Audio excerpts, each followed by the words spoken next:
What's up, Unfiltered Waters family, and welcome back to another week and another episode. And this week we have one of our coaches who we ran into at Golden Goggles, along with my incredible guest co-host, Elizabeth Beisel. And I want to pause for a second before we go into the bio of this guest as well as the episode.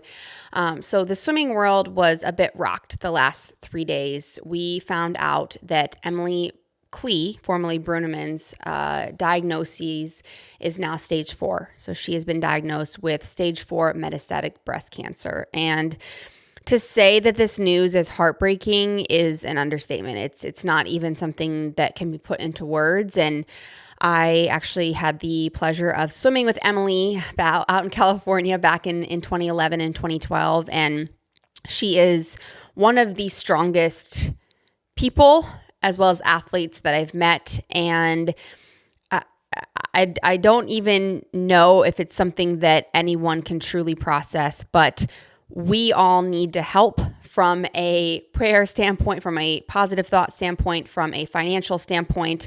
She's going through so much. She has 2 beautiful children, an amazing husband, Michael, who I also swam with. And I just wanted to shout that out because Emily is a fighter. She will get through this, and the entire swimming world is pulling for her. So we will put her GoFundMe link in the show notes. Please help as much as you can and are willing. And I know that the Klee family will be so thankful. But Emily, we love you so much, and we are here. And as Irby says, keep it moving. You will do this. So without further ado, let's jump into our episode. So this week we have someone who has reached the pinnacle of the swimming sport, not only as an athlete, but as a coach. We have 1988 gold medalist in the 100-meter butterfly, as well as the men's head coach for Team USA in Paris this past summer, Anthony Nesty. Anthony is also the head men's and women's coach for Florida. He has 8 SEC titles, and he is not stopping anytime soon. It was such a fun episode. I had run into Nesty over the last 2 decades because one of my best friends is Caroline Burkle and one of my best friends is Elizabeth Beisel, but I never truly got to sit down and hear from him because if you guys know Nesty or if you've seen him, he is kind of a more quiet, cool, laid back type personality. And to truly sit there and listen to his insights around his journey from living in Suriname and moving to Bowls to be at the boarding school and swim when he was 16 years old, to hear what it was like to win his gold medal in 1988 with his dad in the stands, to then hear his transition into coaching and how he went about that, and coaches. The amount of golden nuggets that are in this episode are immense. Just his mentality towards his athletes and understanding that his stress, his emotion, his nerves can so easily carry over to the athlete. And he is very much aware of that. And you can tell by the way he interacts with his athletes and how he coaches, as well as the honor of being named the head coach of the men's team this summer. He was the assistant coach in Tokyo 3 years prior, but really cool to see how he took on that leadership and how he worked with the women's head coach, Todd DeSorbo. So we then get into some personal stuff, so hearing about his first date with his wife and what he cooked for her, as well as how he handled having an elite swimmer, his daughter, who was looking to potentially swim at Florida, but he was very, very steadfast in his thought that he was not going to recruit his daughter. And I think, again, shows his true colors as an incredible dad, along with coach, athlete, leader. So you guys are going to love this episode. It's so much fun. So without further ado, Anthony Nesty.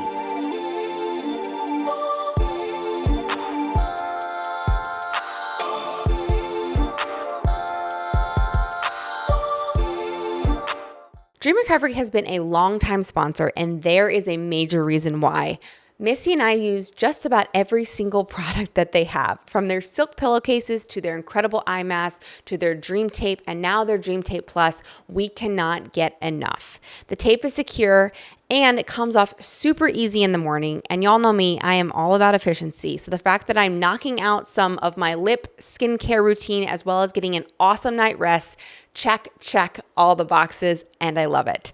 The benefits of mouth taping are really extensive, and since using it in the last year, I have fallen asleep faster, increased my REM sleep, aka the ability to recover well, and found myself waking up just so much more well rested. If you're nervous, I get it. They have their Dream Strips, which is just a smaller one, but just as effective to allow you to experience the incredible benefits.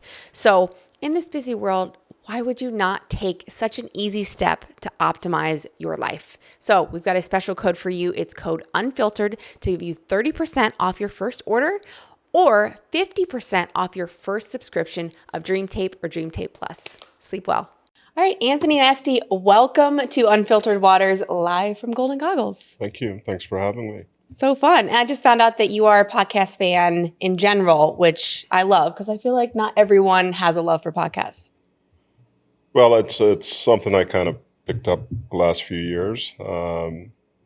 Obviously, when you drive in your car, leaving early, you listen to music, and I was like, let me start listening to podcasts. So yeah, I go back and forth. Do you have a long commute to practice? In the morning, about 20 minutes, okay. And then afternoon, Gainesville traffic, it's anywhere from 30 to 50 minutes. Gainesville's crazy now. Is that big of a difference? It's like a city now. Yeah. It's just like any college town. It's getting bigger and bigger. Yeah. It's like swelling so much, so quickly. Nesty, speaking about music, I feel like we've recently learned that we have very similar tastes in music. When you are at a meet or you're like driving to practice and it's going to be a good one, like what do you as a coach listen to? And Bon Iver's one of my favorites. We talked earlier about a band being, I forgot the name. Gregory Alan Isakov, yeah. And, I like the Smiths. Yeah. And funny story, my first day in Jacksonville, that's where I went to high school bowls. Yeah. One of the kids picked me up, and he was playing Frankly Mr. Shankly from the Smiths. That's my first song in the U.S. I've ever listened to. So I became a Smiths fan. What a core memory. Oh my God. That's so cool. Awesome. Because, it's, I grew up in South America, so it's kind of a, you have the Latin music, you got the European, techno, you got the local grown, more of like a Creole style music, and then I come to the States, so that, just melodies I've never heard before. So that kind of my introduction into the Smiths. Wow. I love that. I feel like that's where I want to start with you today, because I feel like everyone now knows you as this legendary coach, but there's not a ton out there about you being a legendary athlete, gold medalist. So I want to hear about your time coming over to the U.S., your time in high school, and then going and winning gold in 1988. Yeah. Well, it's like anybody else. It's a journey, lots of ups and downs. But the biggest story for me, when my swimming just took off, there was a open water race back home. It's held in the Suriname River, always on July 1st. And at that time, I was kind of struggling, like any kid does, in a sport that is very demanding, monotonous, at times. And I went up to my dad. I had the courage to go up to my dad and say, hey, I don't enjoy the sport anymore, so I want to quit. And my dad said, no, just promise me this. Swim that race on July 1st. If you do well, stick with the sport. If you don't, you can go hang out with your buddies all you want. So 3 months prior, this was 3 months prior to that race. And, I kept training and the race came along. It's a 10K race and I won it. So that was kind of the start of my career taking off. A lot of Caribbean meets, start winning. And in Suriname, once you're done high school, it's either you start looking for a job or your sport career is done.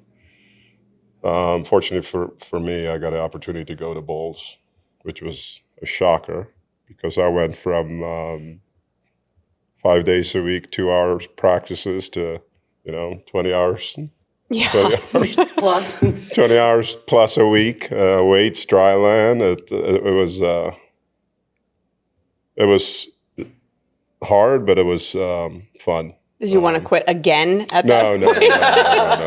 no. The thing about boarding school, it's if you're a boarder, it's like you're like your own family, and then having some of my best friends are still to this day the boarders that I met, and then but we kind of stuck together because obviously me going to the States, that was a challenge in itself because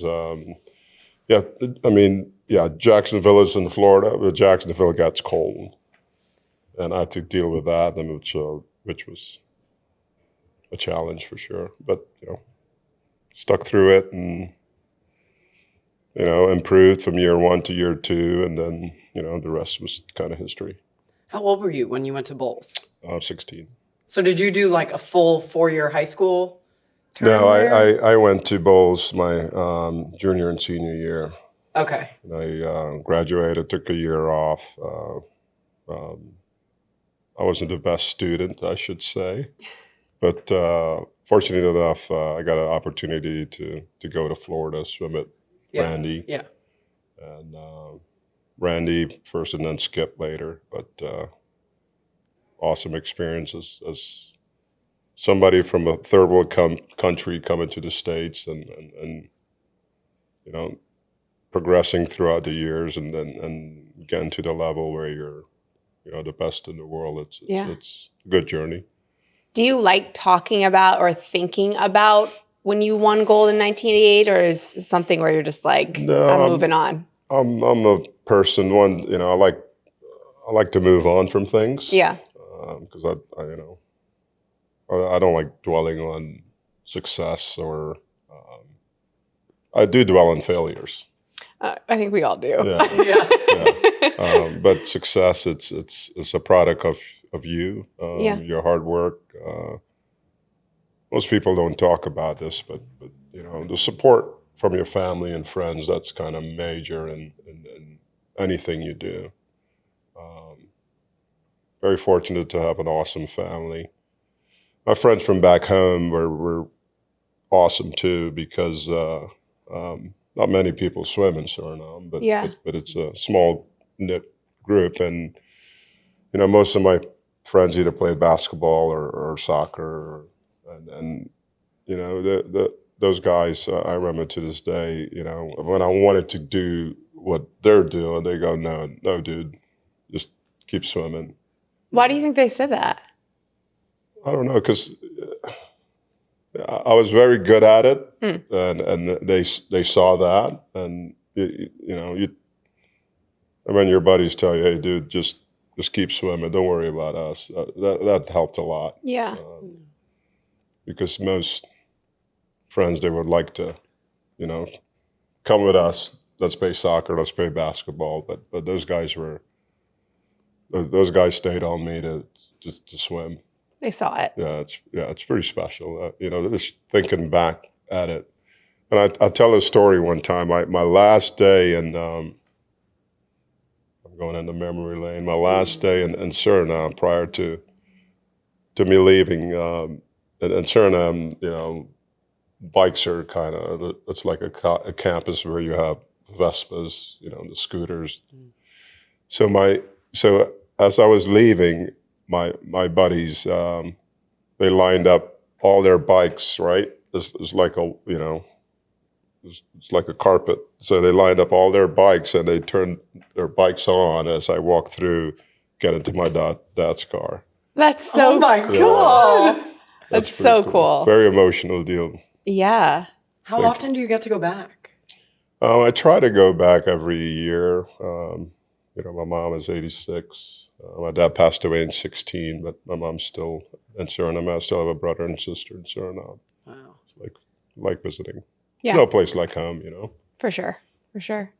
Well, your home was Florida. Well, I feel like your home has been Florida literally since you were 16 years old. You bleed, orange and blue like Go this Gators. Well, Gainesville is a special place for a lot of people.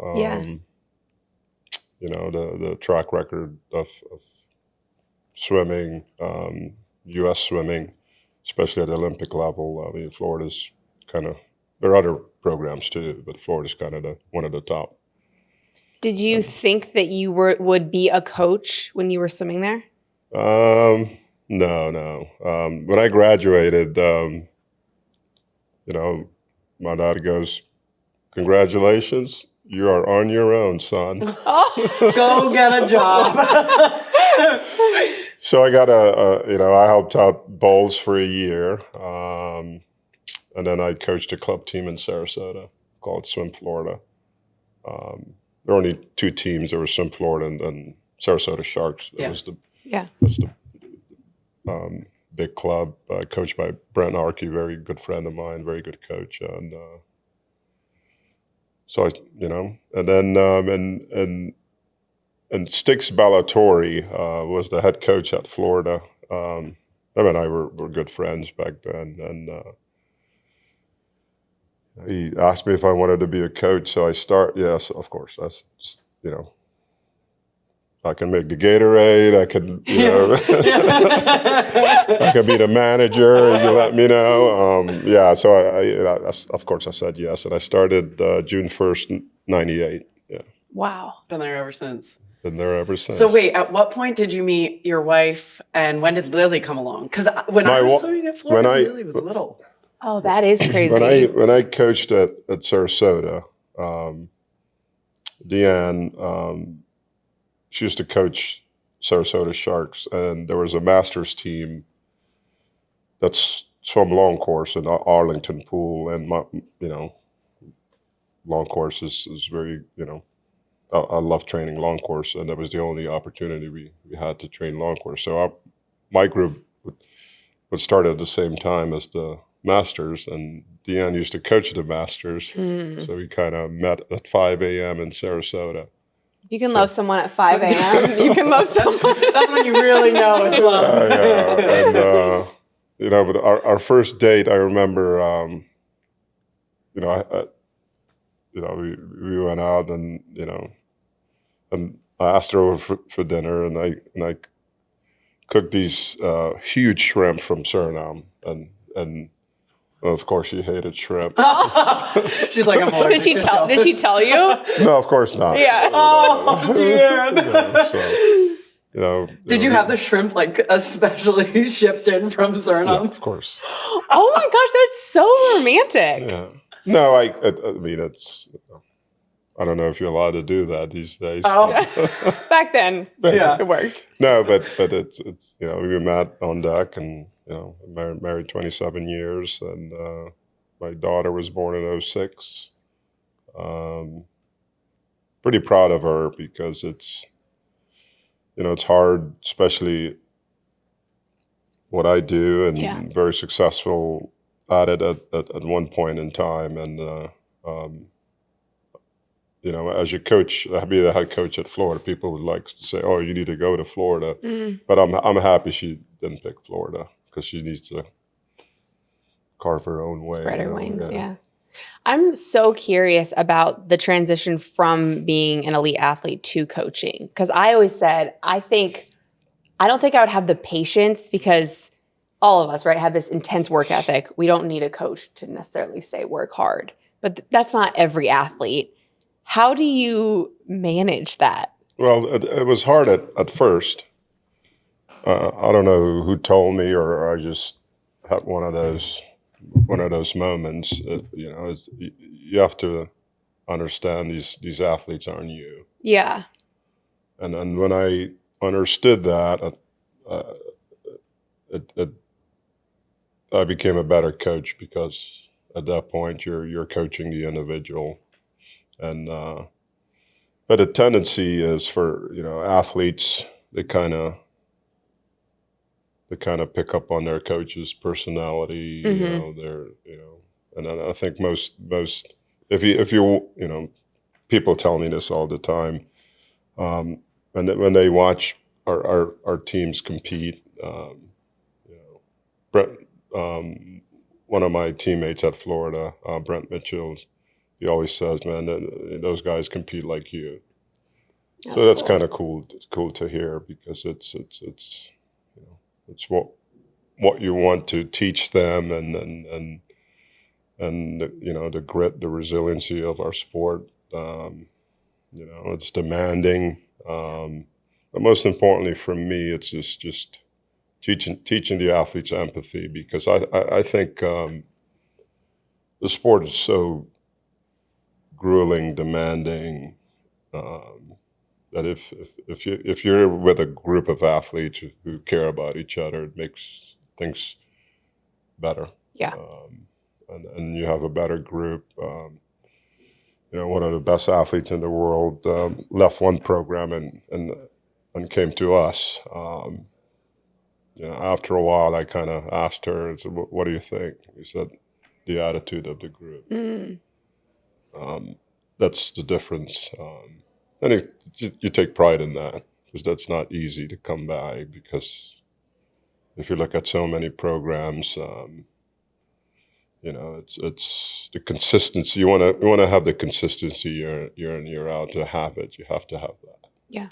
When you are approached by the most elite athletes in the world to come and swim for you, how much of their attitude do you take into consideration? But because you can't just say yes to everybody, like, you've curated this culture. So how important is that to you? And of course, because attitude is everything, and everybody's attitude is different. But if you haven't somebody coming in that attitude is going to enhance your program, yes. We don't have many people coming from other places to our program is simply because of that. Yeah. And it takes one rotten apple to spoil the bunch, and it's and I don't want to get down that road. No. Have you ever said no? Yeah, a couple of times. Oh, wow. That's probably not easy. No, but it's as head coach, you're going to have to make tough calls. Mm-hmm. Do you have any specific questions, or are you looking for anything, like a trait or characteristic specifically when you're talking to athletes? Talking to a lot of people, coaches, friends, family. You do your research. That's kind of the most important things. Talking to a person you've never met one-on-one, it's sometimes you pick up on things, sometimes you don't. And, you have to do your research to make sure you got the right person in any profession, right? Yeah. You have to have the right people. Yeah. When Lily, your daughter, was getting recruited, I'm curious, like, how you found the balance of, like, being dad, but, like, knowing too much almost. Like, how did you handle that? I told my staff, I said, "Look, I am not recruiting my daughter. Yeah. If my daughter comes to school, it's not because of me." And, we rarely talk swimming at home. Because there's so many other things to talk about. Yeah. I never was one, to come home and talk about swimming all the time. Even nowadays when coaches go out to eat or go to, we have a thing with a couple of my coaching friends. We go to a steakhouse. We try not to talk swimming. Are you able to pull that off? Not often, but majority of the time, it's something I'd like to stay away from, because it's, you're in it, so talk about something. Yeah. Just talk life about your life, your Yeah. hobbies. Yeah. I want to talk a little bit about how you balance all these elite athletes different personalities. Like, I just always marvel at coaches who are able to do that. And you seem also like very, like your personality is just chill and like you don't get worried or nervous, but you're human. Right. So how do you do that? You have to find the right balance because, the athletes, believe it or not, they pick up on your stress, your anxiety. People ask me all the time, why do you stay so cool all the time? I'm pretty intense in practice. Okay. Does that check out? Yeah. Yeah, it's a little spooky sometimes. No, because some coaches have it backwards. They want to be intense at a swim meet. That's the last place you want to be intense. Yeah. I tell the athletes all the time, I'm practice, I'm intense, but when I'm at a swim meet, I'm just going to enjoy watching you compete. Yeah. That's kind of and I think it's helped because sometimes coaches get so, to coach at a high level is stressful. Yeah. And one thing you can have the athletes see you as being stressed. Yeah. Because they pick up on that. Athletes are pretty sharp, they're pretty observant. They pick up on stuff, good or bad. And for me, it's just to be even keel. Yeah. Once I'm on that. Practice, however, it's like I'm all over the place. Game on. Yeah. Because I got, we have the way we have it set up in Gainesville, we have 5 lanes long course inside. We have 50 meters with bulkheads, so like 25 meters and the 25-yard course. So we have 3 courses. So I'm going from outside it, to each course just. Well, your step count is, by the end of the day, is probably like 30,000 steps. No, probably. Dude, Nesty's a beast. 1,000, 15K plus. Yeah. But it's as a head coach, you got to bring the energy. And, I talk about how tough the sport is. It's monotonous, but as a head coach, you got to bring the energy all the time to make it fun. And being at practice, obviously it's very demanding in what we do, but if you have a group having fun doing it, that's special. Yeah. You talk about having to bring the energy every single day. Like, I swear to God, coaches have it worse than the athletes. 100%. Like, you're putting in double the hours that we are. But like Katie said, you're human. So like, how do you maybe compartmentalize stress or not having a good day and still come in? Because I swim for you. Every single day. Nesty's like the one thing that you can depend on being like, what to expect. Like, how do you do that? I don't know. Is there like an outlet that you have? You do lift really good in the weight room. I've seen you. Well, I work out a lot. Yeah. Like my bench is pretty good. His grip strength is amazing. No, I like to cook. Okay. Yeah. Not shrimp for DM. No. I have a good outdoor kitchen, so on the weekends, that's my outlet. What are you making? Yeah. You name it? Yeah, you pick something, I'll make it. And it'll be the best meal you're ever going to have. We're going to Gainesville. When you look back on you as a younger coach, is there anything that you did then that you've changed drastically now? Well, it's the sport is always changing, right? And it was 27 years ago when I started. It was a different time. It was more of an aerobic based, training environment at most places. And as I've become a better coach, running the systems that you need to perform at a high level. Obviously the aerobic component is huge, but most things we do are aerobic based, but it's more, anaerobic based, threshold, because the pace, for me, a good practice is see how well the pace is. Yes. The pace from warm up, the pace for the main set, the pace for warm down. That is, and having systems that you feel will benefit the athlete achieve their ultimate success when the time comes. And the thing that we do different than most places is we try not to get ready for meets in the fall, so that makes it very hard for our athletes to see the big picture. How do you feel about everything happening right now? Well, I mean, it's part of it, right? Yeah. And with social media, which is good, but it's when the time comes for us to really show what we're capable of, it doesn't come till the spring. Yeah.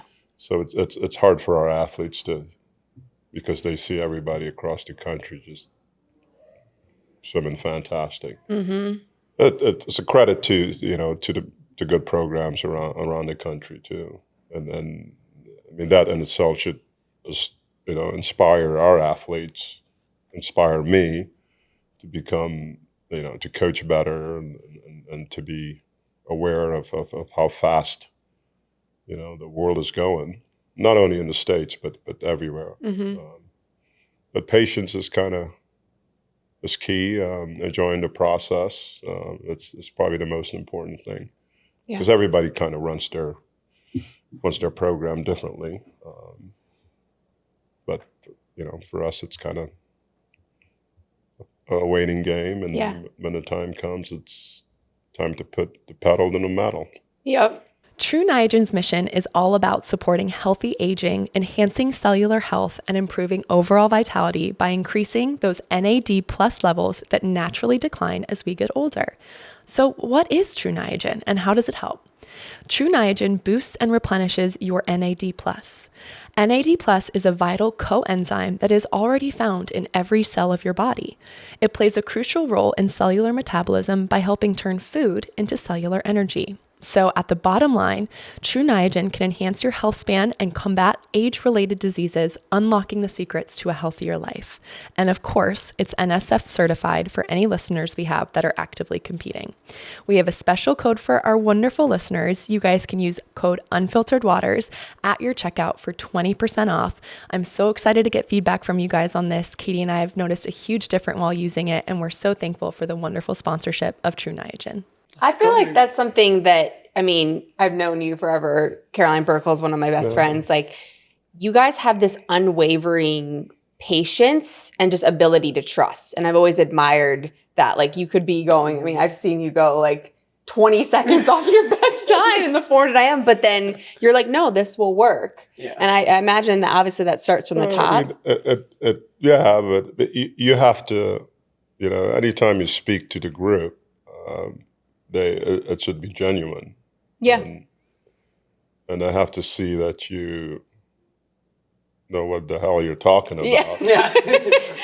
Well, your track record proves it. No, but it's still, you're dealing with athletes, right? And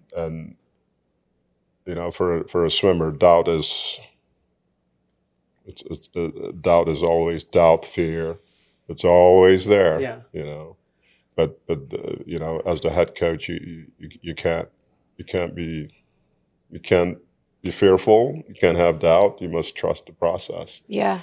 And sometimes things don't go well, but at the end of the day, is your system designed to get you where you need to be? Yeah. And most importantly, the athlete needs to believe.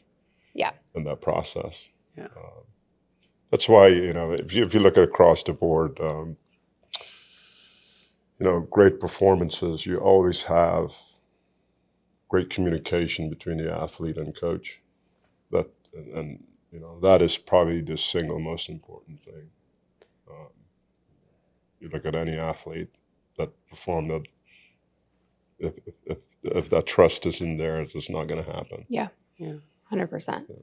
Can you tell us about the communication that you had with Bobby before his 1500 in Paris? Or is there a communication? Yeah, I mean, it's. I don't like talking strategy. It's all during during training, because I like to have them process what we talk about, and not worry them once we got to Paris. We're already locked and loaded, basically. But the 800. After he went 46, and then the 400, I said, you need to be out in 46 in the 800. He said, okay. But he wasn't out in 46. Yeah. And I mean, we've talked for years and years. I said, Bobby, you just got to go. And he came in that morning, and I looked at him. I didn't say a word. He goes, I'm going to go my 1,000. I said, okay, sir. And this is the morning of the 1,500. Oh yeah. I mean, and he got out. I'm gonna go back to the village. I said, okay. But he came in that night, and it was a different dude, because, and where our team area is, a lot of athletes kind of hung out, but he just sat there among 40 plus athletes, talking, laughing, and you could just tell him he was in the zone. And I knew we were going to have something special that night, because you can kind of tell. That was going to be my next question, is like, can you, of each athlete, I mean, you're coaching, you have Katie, you have Caleb, you have all these, Kieran. Do you know pretty much at this point right away, just by their demeanor and how they're acting, how the race is going to go? Yeah, I mean, most of the time. But and another thing too is how they pace before their event. Is their stroke count right? Does it look right? Time necessarily isn't the most important thing, but the feel, how they look, and it's probably the most important thing, because we got coaches, right? We get so caught up in time, but at that level, at that particular time doesn't matter until the gun goes off. Yeah. So you just have to let them know that you're where you need to be. But things go wrong sometimes too. Yeah. That's kind of it's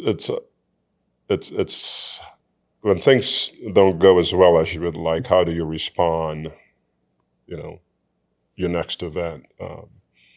Obviously, if you look at, obviously Caleb, that one night he wasn't, he had two bad performances, which at the wrong time, of course. But for us, it's, how can we put the pieces back together? Because to me, it's not over yet. He comes back the next night having the fastest split in the 100 fly. Yeah. So that's kind of what, you make a bad situation a good situation, and then having the confidence. I have to show confidence that it's nothing wrong. Yeah. You just have a bad swim or a bad day, which happens to most athletes, no matter how good you are. And the thing is too, for the entire world sees the final product all the time of their performances, but they don't see the grind, the day-to-day, the ups and downs, the tears. Yeah. We call that the Instagram highlight reel. Yeah. Yeah. Not the behind the Yeah, I scenes. mean, most people just see, the final product. Yeah. But getting to that final product, it's life. Yeah. It's a journey. Yeah. We've talked about Paris a little bit. Obviously you were selected as head coach, huge honor.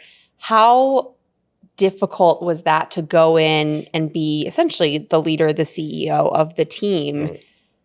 How different did you approach that to coaching Florida as now coaching Team USA? Well, the pressure is immense. Yeah. But fortunate for me, Todd and I have been head coaches before, and we kind of, it's a good match, because he's different than I am in so many ways. But what he's good at, I'm not so good at, and vice versa. I think that made it a lot easier for us, because we roomed together in 21 and then Tokyo, and then because we were kind of the new coaches. Yeah.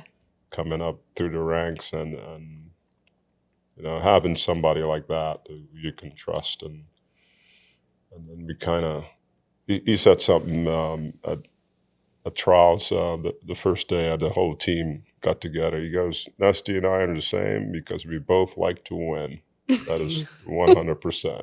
Yeah, that's awesome. So, but it's you're dealing with support staff, personalities, especially at that level, people you don't necessarily interact with until it's 7 weeks, 6 weeks together as a team. But it's for me, and the staff too. From August to March, we're competitors. Yeah, it's such an interesting shift. But for me, after that, it was USA. Yeah. And for most people, that's kind of hard to make the switch. But for me, it's what it's all about. Yeah. Especially here in the national anthem, having athletes on the podium. Yeah. That's kind of why we do what we do. College is awesome, but for me, it's international level because I did it, and coaching people at that level and seeing them achieve that, that ultimate goal, right? Yeah. Having your flag raised up and hearing your national anthem, it doesn't get any better than that. Yeah. When you are named a head coach of the Olympic team, I feel like most people understand the responsibilities of being a head coach of like a college team. What are the responsibilities of being a head coach of an Olympic team? Well, it's similar to what you do on a day-to-day basis in colleges, but it's times 10. You have to deal with the staff. You got to talk relays, which gets pretty intense. Yeah. You got to make sure the athletes are on the same page. Make sure that your coaching style is one where the athletes are motivated by, and a lot of stuff. It's pretty tough, but similarly from we talked about this earlier. You have to be focused. You have to be energetic. You have to have confidence in your ability to lead, because like any meet, it's a lot of ups and downs. Yeah. And the athletes can't see you get stressed because of we should have gone first, but we got second. Yeah. Shouldn't got third, but we got fourth. That's part of the sport, but having everybody on the same page is probably the biggest thing. Yeah. And the ultimate poker face. And Oh, things. for sure. For sure. Are you good at poker? I'm not. Do you No, play? no. I'm not a big card person. Okay. I act like I play, but I feel like you would be really good. There was a lot of talk, obviously, after around performances of Team USA. I'm sure you've talked about this, but would love to hear just from your perspective, your mindset on the performance of Team USA this summer. well, it's we going into the meet, you will always want to be better than the previous Olympic performances. But for us was do we have the right staff together? Do we have the right leadership? The environment, the everything you have to take everything into account, right? From the environment in the camps,